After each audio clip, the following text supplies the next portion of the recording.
Today I wanted to show you how we make our herbal infused oils. We use the oils for lots of things. We use them for soaps and salves, and we just use the oil just as it is. And it's a really simple process. And for this recipe or this technique, we use dried herbs. So I want to show you how we do this.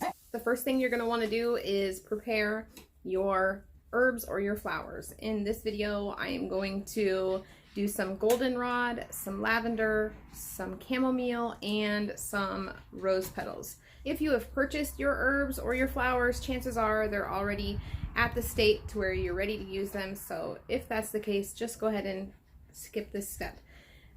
So the only one that I had left to prepare was the goldenrod, and I just took it apart.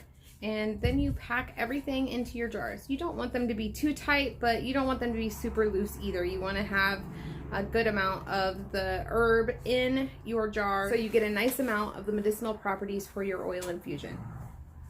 Once you have your dried herbs packed into your jars, you are going to completely cover them with an oil of your choice. We like to use a high quality brand of olive oil. You can do a little bit of research and find an oil that works best for you if olive oil is not something that you want to use. Next, you're going to fill your double boiler. It does not have to be a fancy setup. I just use a larger pan and a smaller pan inside of that one. Pour water inside of your larger pan, set your smaller pan inside of there, and go ahead and put your jars with your herb and your oil already in them into that smaller pot. And then you are going to get as high as you can on those jars with the water inside of your smaller pot. You're going to put these on a medium heat. You do not want these to boil. You want it to get warm enough that it is extracting all of the goodness from your herbs. You don't want it to get so hot that it kills all of the good qualities of the herb or the flower that you're using. I do this process for at least 4 hours. In this case, we ended up having some really bad storms at the end of our 4 hours, so our power went out. Let's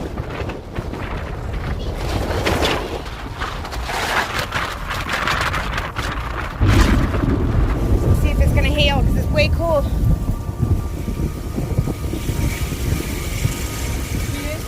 Shed.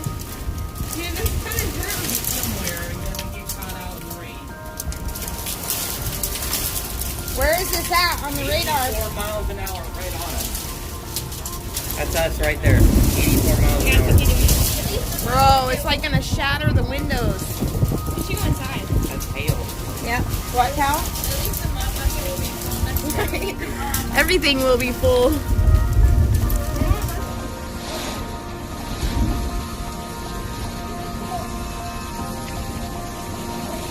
That's the damage.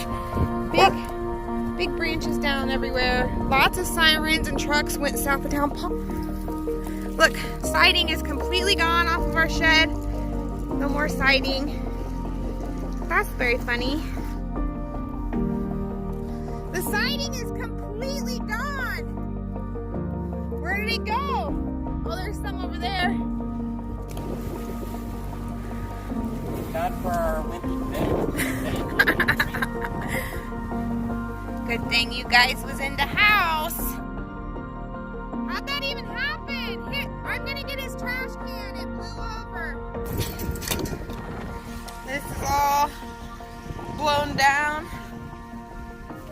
Oh, the shed door's blown in. Gonna get his trash can. Birds are chirping and it's beautiful outside, minus the wind. And it is the next morning. Typically, I would not leave these until the next day. I mean, it would be totally fine if you do. But we had some crazy storms roll through here, and they were kind of unexpected. Not the storms, but the severity of the storms.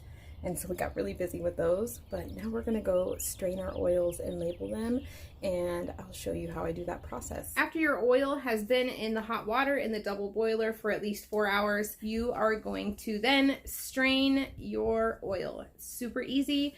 If you don't have one of these wire mesh strainers here, you can absolutely use something like a coffee filter or a tea towel. And with the goldenrod and the chamomile, I do use a little like coffee filter paper that we use to filter the goat's milk with, but a coffee filter will do just fine. They have really fine hairs, the goldenrod and the chamomile do.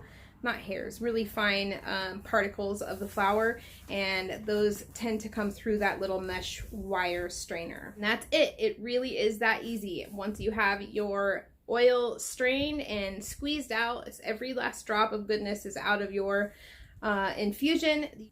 You're going to seal your jars with a ring and a lid, and make sure you label them because they will literally look all the same. And I know you'll think you'll remember because I do the same thing and I always forget. Herbal infusions are super duper easy. There are several ways to go about it, but this is one of my favorite ways to do them. We like to use ours in our soaps that we make here at the homestead. I just wanted to share with you that it was super simple and anyone can do it, and I hope you enjoyed this video. If you did enjoy this video, please like it, subscribe to our channel, and I'll see you again next time.